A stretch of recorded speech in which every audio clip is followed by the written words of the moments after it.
The Daily Dribble.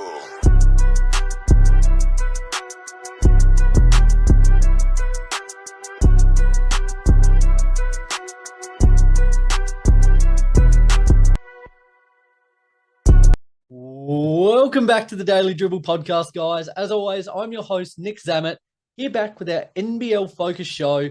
Another week rolls around. They are coming fast and furious, to say the least. As is the action in the NBL at the moment, we're now about halfway through the season, so certainly there's a lot of intriguing storylines continuing to take shape. The race for the playoffs is certainly heating up. So we've got another massive episode in store. I'll touch on what we're going to get into momentarily. Before we do so, though, guys, a big shout out to Stadium Scene and The Cover, two fantastic networks doing fantastic things for not only us, but other content creators out there. We certainly appreciate all their continued hard work and support as we try and grow our footprint as well. So a big shout out to those two entities there. And a big shout out to the blokes, Matty B and Locke from the Fifth and Dribble podcast. Guys, a little bit of payback for the grand final that went down. The Jack Jumpers getting the win over the reigning champs, the Sydney Kings, the other day, 84-76 in Sydney, that one. I was disappointed, to say the least. I know last year we had a couple of little wagers on the Kings and Jack Jumpers games. I was on the defeat of most of those matchups, so I shelled out a couple of cartons to you boys there, but I was disappointed I didn't reach out this time around, especially given it was in Sydney. But just wanted to give you guys a little shout out just to let you know the JJs are coming. Certainly looking forward to a rematch in this year's grand finals. It'd be certainly, I guess, a kind of a story coming full arc, redemption to say the least. So just a shout out to the boys there. Again, another podcast doing great things in the basketball and NRL space. So love your work, lads. And what a game it was, might I just say. Just on that, JJs were down by as many as 14 in the last quarter, had a 26-6 quarter in that one. Which, it was a very hard fought, but very deserved win. The Kings offense was just super, super stagnant in the fourth. Hell of a game, though. Hell of a performance. So not too much more I want to say on that one, but big love there to the Jack Jumpers. Guys, let's get into some quick odds and ends here. Now, I think it was the last week or the week prior, we gave congratulations to Mitchie Creek of the Southeast Melbourne Phoenix playing his 300th game. During the week, Corey Webster notched up the 250 for the Perth Wildcats there, so very, very well done to him. But we also had Daniel Johnson of the Adelaide 36ers clocking up the big 400 games, an absolute stalwart of the league, continuing to be a high-impact player for the 36ers. So just want to give a bit of acknowledgement and a bit of love there to DJ. 400 games is a tremendous, tremendous effort. It's not the NBA. We're not playing 82 games a season. His longevity has just been exemplary, to say the least. And as I said, still having a profound impact within the league at the moment. So hats off to Daniel Johnson there on the 400 over the weekend. Transitioning to the Brisbane Bullets. Now, during the week, they signed import forward Andrew White. He most recently played in Turkey, where he averaged 8 points and 4 rebounds. Certainly going to have to play a very, very big role to help get their season back on track. And they also appointed former assistant coach and former Townsville Croc assistant coach, Greg Van der Schaik, as their new head coach. He'll replace Sam McKinnon there, who will be back into his basketball operations role. Just with these couple of moves that have been made over the last week, kind of feels like this is almost last chance saloon for the Bullets at the moment. As it stands, they've got a huge, huge road to climb for the back half of their season there. Currently in the standings, it's a pretty bleak state of affairs, sitting ninth at the moment at a 4-9 record. Granted, we've seen many times this season, the Phoenix are a great example, rattling off, 4 or 5 game wins, can certainly help turn the tide. But if things are going to turn, it's going to have to be, it's now or never. As I said, a very long road yet to climb. Hopefully with those moves, signing there Greg Van der Schaik and import Andrew White, hopefully this can help stem the bleeding and hopefully get their course corrected. It's going to be certainly a big ask, to say the least, but hopefully these moves just help get things trending in the right direction there, because thus far it's been a very underwhelming campaign. Luke Longley who is part of the Kings ownership group, has said that during the offseason, they were speaking to Scottie Pippen about a potential coaching role. Now, it didn't eventuate. Chase Buford still in the top role there. But it just got me thinking, who knows? Once Buford's potentially out of the role, maybe does the door still remain ajar? Could they land the big fish in Scottie Pippen to come down in the coaching role, join, well, what you would pretty comfortably say is the biggest franchise within the league, the Sydney Kings, a very established ownership group there with Luke Longley, and our mate Andrew Bogut there is an absolute Australian champion. But with their pulling power, could they land Scottie Pippen?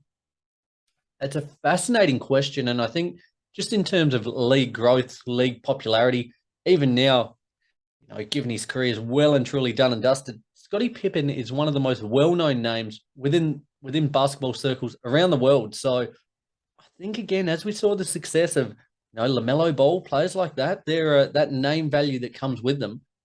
I think if Scottie Pippen were tied with a franchise down here, it would have that kind of same impact. So, Chase Buford doing an incredible job at the moment, coming off the back of the title last season, got them poised as in the number one spot at the moment. But, who knows what will eventuate there, but I'd love to hear from you guys out there. Would you love to see Scottie Pippen gracing the NBL, strutting up and down the sidelines? I think as well, just on we've spoken quite a bit about coaching attire. Myself, I'm a big one for suits, looking sharp, all things of the kind. Liam Rowe, not so much. But what do you reckon Scottie would be? I reckon he'd be a bit of a suit and tie guy. I think I could see him in slacks and a polo as well, but I tend to think he was a pretty high-class operator on the field. I think he would carry that across off the field as well. So who knows how that one will play out. We'll be sure to keep you updated on any news, any more rumours circulating. But would certainly love to see Scottie Pippen down here in the NBL. The last piece on the odds and ends, guys. On the 14th of January, the Perth Wildcats are going to be hosting an open-air game versus the Adelaide 36ers at RAC Arena. It will be the first time WA has hosted an open-air game. For myself, I'm absolutely fascinated by this. I'm certainly keen to see what impact the conditions will have on the game. I know if it was me and I was shooting up bricks, there's a better chance than not that would be occurring, I'd be sure to blame it on the conditions. Whether there's wind or not, the external factors would absolutely be the main contributing factor to the abnormally high amount of air balls going on. But nevertheless, it's going to be a real exciting opportunity to see how it plays out. And, with this, if there's success off the back of this, it might be something we begin to see a little bit more within the league. It's certainly a point of difference. When was the last time you saw an NBA game outdoors? Nope. So for the NBL, this is certainly a point that they can play on, really leverage it in marketing. I'm certainly excited. Two heavy hitters within the league, Perth Wildcats and the Adelaide 36ers. 14th of January over there in Perth. We'll be sure to give you a bit of a report on that one, see how it actually played out with the conditions. But for myself as a fan of the league and of basketball as a whole, I can't wait to see how that one plays out as well. Guys, let's move ahead. The Daily Dribble. The big talking point for this week's show, I wanted to kind of give a point for each of the 10 teams, how each team can improve going into the second half of the season. Now, it might be, playing through a player. It might be playing styles. It might be locking down on the defensive end. Whatever the case, got a point here for each of the 10 teams. And hopefully this can help just give them a little bit of an edge in the second half of the season here. So, going in alphabetical order, we'll start with the Adelaide 36ers. My key point for them is going to be getting the three ball to fall. Now, for a team that kind of lives by the three ball, dies by the three ball, they're currently shooting a league worst 30.4%. Now, Craig Randall in his time with the franchise, he kind of came and went like a shooting star. Must-watch TV to say the least. He was a really stabilizing force on that, shooting 40% from three.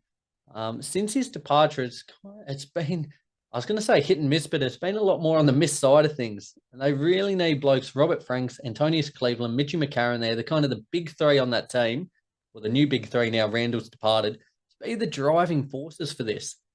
At the moment, they just can't buy a trick. And I think as I said, if they're going to live by the three ball, die by the three ball, they've got to make them. If not, if you see you get the trend after the first quarter, the first half, it's not falling. Let's shake it up. Let's get into the paint. Let's drive into the lane and see what we can actually achieve. Because at the minute, it seems quite one dimensional. And as I said, if it's not falling, more often than not, they're going to lose. So for me in Adelaide, that is their key point. Get the three ball to fall, but if not, seek alternate routes of scoring. We'll move ahead to the Brisbane Bullets. Their big key point to improve in the second half of the season is a more consistent Nathan Sobey. Now, I love this guy. I've spoken quite extensively about him and very highly of him. He's also been known to show a bit of love to our Instagram page there as well. So shout out Sobes to Zero. 2 seasons ago, though, he was averaging 21 points, 5 rebounds, 5 assists, shooting the three ball at 38%. One of the premier players within the league, without a doubt, all NBL player. Looked poised. I think it was last year. He was my pick for MVP. Since that time, it's been a bit of a downward trend. Now, this season he's at 14.5 points, 3.5 rebounds, 4.5 assists, and the three ball at 30.5%. So, we're down 6.5 points. We're down a rebound and a half. We're down half an assist and 7.5% on the three ball. There's got to be improvement. There's got to be a higher level from him. He's shown flashes from game to game, but there's not that consistency at the moment. And I think for the Brisbane Bullets, as I said, they've got the new import in at the moment, new coach. The success of this team hinges on him. Aaron Baines is for as much as we love him, he's an Aussie icon at this point. But can you rely on him being on the floor? Yeah, maybe not.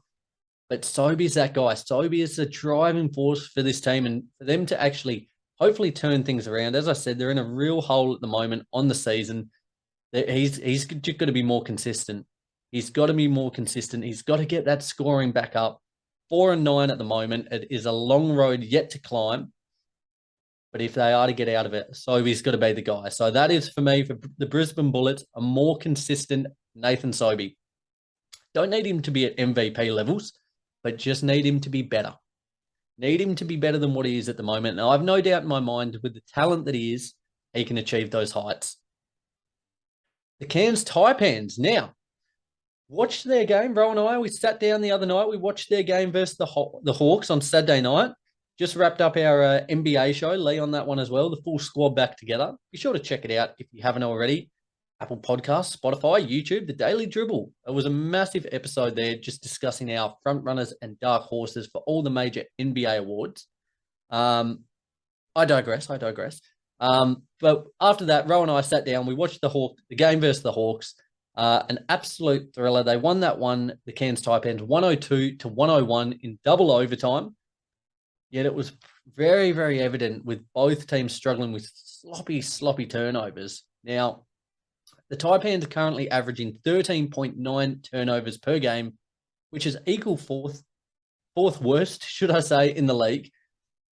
And I think that's one area that they could really clean up, and which would aid them just massively. I love their high-octane brand, exciting brand of basketball they play, but sometimes there just needs to be a little more awareness, a little more game sense to just chill out a little bit. Soak the clock up. Take a higher percentage shot. Just take a breath and relax.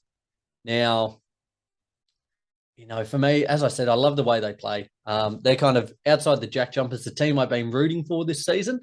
Just love that brand of basketball that Adam Ford has. They're an underdog, certainly overachieving at the moment. Currently sitting third. Oh, I believe, no, they're down to fourth now with the success of the Phoenix recently. Down to fourth. But certainly performing over many people, myself included, expectations. I think if they're to continue to, make waves and hopefully make a bit of noise in the playoffs, the turnovers will be there. They're kind of undoing. So I think for the second half, just take a little more pride in what you're doing. Relax, breathe, and good things will happen for the Cairns Taipans. The Illawarra Hawks, the team I just mentioned in their loss the other night, it was just a phenomenal game. But for the Illawarra Hawks, my point for them in the second half of the season is continue to play through Michael Fraser. Now, the Hawks have looked increasingly better in recent weeks, bar their games against the Phoenix, which were nothing short of massacres. In recent weeks, they have looked better, and that has, I would say, undoubtedly been because of the acquisition and the output of Fraser. He's only played 4 games for the team thus far, but he's averaged 20 points, 5 rebounds, 2 assists, while shooting a ridiculous 57% from 3. Tell you what would the Adelaide 36ers give to have Fraser at the moment? But that's phenomenal. 57% from 3. Good things are happening when he's on the ball. So despite their season feeling effectively over already, they currently sit 2-12 on the season. I reckon there's just about a bow in this one. I think for the best chance for them to clock up wins, salvage a little bit of credibility on their season, is for him to be the main offensive output. They've got players like Peyton Seaver, Tyler Harvey, Sammy Froling there, who's been big as of late. But I think they certainly look best when Fraser's handling the rock as that lead scorer. So that would be my point for the Illawarra Hawks. Melbourne United. Now, what a disappointing season it's been to date thus far. 17 games, sitting with a record of 6-11. Certainly went in as one of the heavy hitters of the competition. A lot of expectations going in, despite losses, over the last couple of seasons. JLA, Jock Landale, it certainly didn't help. Huckaporty going down just as the season was set to tip off. Yet it has been disappointing so far. I think a big piece for them to turn their season around, or in the second half, the point that I would give to them is do a better job on the offensive boards. Currently a league worst on this front, averaging only 7.8 offensive boards a game. They just need to find a way to get these second chance points. New centre Marcus Lee, he's going to have to step up big time on that front. Both he and Isaac Humphries stand at 6'11", but they've just got to have more of a presence in that department. At the moment, it is really, really lacking. And as I said, other teams are picking up an abundance of second chance points. There's a lot of offensive rebounds in the NBL, yet Melbourne United aren't taking their share at the moment. I think if they're going to want to get something out of this season, especially they've had quite a few close games recently, an offensive board, 2, 3 of them in a game, in a close game certainly makes a world of difference. So for me, for Melbourne United, do a better job on the offensive boards. Let's head over the ditch to our friends in New Zealand, the Breakers. My point for them is quite a simple one. It's don't get a nosebleed and just enjoy the ride. At the moment, the Breakers currently sit second, 11-5, chomping on the heels of the Sydney Kings. Just a phenomenal season. Now, they've spent the last couple of years rooted to the bottom of the standings. As I said, nipping on the heels at the moment of first. Yet they've lost their last 2 games, and it's just, I think, a little bit of almost a time to hit the reset, refocus button and lock in for that second half of the season. It's certainly been a while since they've been flying at this altitude. So I think the key is not to panic. Enjoy the process. Keep playing the ball that got you to this position and just continue to run with it. I don't think they need to change anything at the moment. Defensively, they've hung their hat on that all season long. Offensively, it's come along in the last month or two in leaps and bounds. But I think for them, it's just going to be maintaining composure. Don't let where they're at get it, let them get ahead of themselves. Because I truly believe, and many others out there, they're becoming more of a talking point as a legitimate contender for this year's title. So don't get a nosebleed and enjoy the ride for the Breakers. Very simple. We'll head out west now from coast to coast, essentially, to the Perth Wildcats. My big point, and I've made I think I've said this the last couple of weeks on the show. It's support Bryce Cotton. Now, he is a phenomenon, continues to lead the league in scoring. Just a phenomenal game last night as well, might I just say. What an absolutely stunning result against Melbourne United. They were down 8 with 30 seconds to go. Managed to eke out the 90-89 win. Just tremendous scenes there. Go back and watch the highlights if you haven't already seen how it all played out. But that was some real ticker being shown there from the Wildcats. Currently up in sixth, 8-7 record, riding a 3-game win streak. But I really think Bryce Cotton is going to need more support in the second half of the season. There hasn't been that distinguishable number 2 this year. In part, Corey Webster, last night in particular, has showed in flashes. Brady Manick has been hit and miss. Likewise, Tayshaun Thomas. Lukey Travers there. I think they can get more out of him. Yet no one's been doing it on a consistent basis. And I really think, especially, I think over the next couple of weeks, it's going to be imperative that they find someone to step up alongside Cotton. We know his talent. We know how great he is. We'll go down as one of the greatest players in NBL history. No questions asked. But there's only so much you can do, especially with the talent that's within the league this season. So it's going to be key that they can find out who this guy is to really be his Robin to Cotton's Batman. I certainly hope they find out. I haven't written them off as of yet. 8-7, there's still a lot to like about this team, but they just need to find a number 2 guy there. So that's my big point for the Perth Wildcats. Couple of teams to go here. What do we got? We got 3 to go. The Southeast Melbourne Phoenix, you would probably say the form team of the competition at the moment, riding a 3-game win streak, started the season incredibly slowly, in no part due to injuries, or in big part, should I say, to injuries. Currently sitting 10-6 on the season. My point for them is continue to start Alan Williams. Big source. Zochi has just made his return from injury. But the Phoenix the other night, they made the right decision by continuing to start the big source there, Alan Williams, in their win over Adelaide the other day. You know, he has been a sensation this season. Monumental part of their success as to why they're third. He's averaged 17 points, 9 rebounds, 2 assists, 57% from the field. And to be honest, once he's in the paint, he looks virtually unstoppable. There's no one that can hang with that big caboose of his. It's like moving cement. He's unstoppable. He kind of feels like the Zion of the NBL at the moment. But I think the Phoenix have found a winning formula at the moment. They should continue to run with it. Bring Zochi off the bench. That's no worries at all. He can do valuable things for that second unit. And if I was a backup center for any other franchise, I wouldn't want to face Zochi. But Williams has certainly earned his spot, and I just hope for his sake, the franchise's sake, that they continue to start him, because good things are happening at the moment. And to be fair, you could almost argue he's a real dark horse for MVP at the moment. But loving what he's doing there with the Phoenix, so that is my point for them. Continue to start Alan Williams. Let's move ahead to the reigning defending champs, the Sydney Kings, currently sitting top of the standings. Kind of, I guess, in a similar vein to the Breakers, my point for them is don't get complacent. As I said, they still remain top of the standings, a 10-4 record despite their loss to the JJs over the weekend. As I said, reigning defending champs, I think the competition this season is deeper and stronger than what it was last season.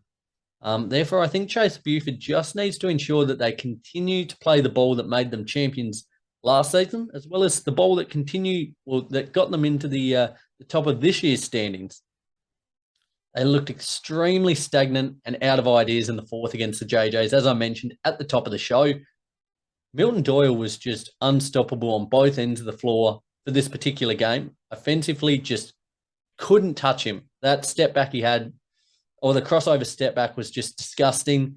But on the defensive end, he was full front face guarding Derek Walton Jr. and pretty well nullified him. Once this happened, the Kings just looked out of ideas, could not buy a bucket. So I think the key is to find alternate options if something isn't clicking. Continue to play the season out with the intensity befitting of a potentially back-to-back champion, and just be better at scheming if something isn't going your way. As I said, once Walton was kind of nullified, things just got really clunky, and they've got enough talent there. They've got enough quality players, ball handling there, that should one player be stopped, there should be alternate options there. So for me, that's their key. Don't get complacent. Continue with that intensity befitting of a champ, and I have no doubt we'll see them at the pointy end of the season. Last but certainly not least, the boys from the island state. Here we are, the Tassie Jack Jumpers. My big key for them is to stay healthy. Easier said than done. But for me, we've yet to see this team at full strength. It's been great over the last week or two to see Will Magnay and Clint Steindl come back. Painting a very pretty picture at the moment with them in the squad. But in saying that, we've also lost Sammy McDaniel, Matty Kenyon. They currently occupy the injury ward. I just think if we've got everybody fit and healthy, you can run through every list in the league if you want. Correct me if I'm wrong. I think we probably have the strongest depth within the league. There it is. Hot take, if you like it or not.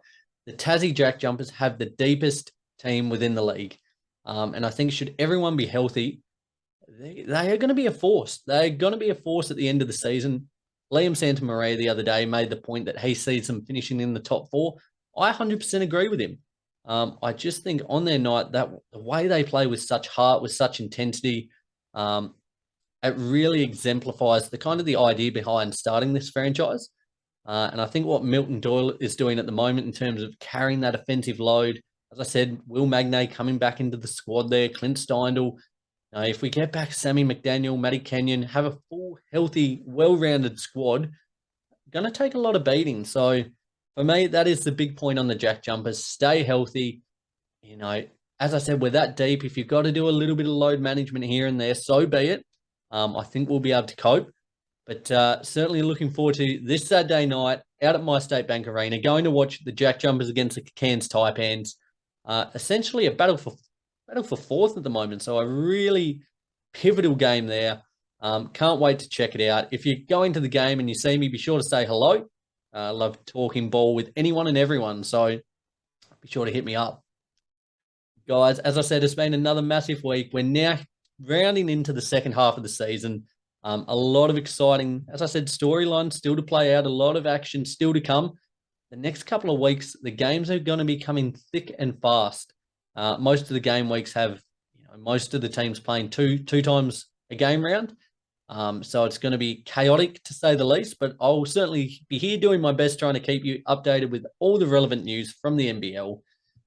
Guys, as I said, we've got another massive show for our NBA focus show this Friday night. I believe it's dropping. A little bit of a Christmas theme there, Christmas wish list with the fellas. So be sure to tune into that one wherever you listen to podcasts. Continue to stay up to date with all of our socials, Instagram, Facebook, YouTube, Twitter, TikTok, all the latest NBA and NBL news. Myself, and I speak on behalf of Rowan Lee, we certainly appreciate the continued support, so keep it coming. Until the weekend, guys, have an absolutely fantastic week. Continue to get into the festive spirit, and I will talk to you soon. Bye.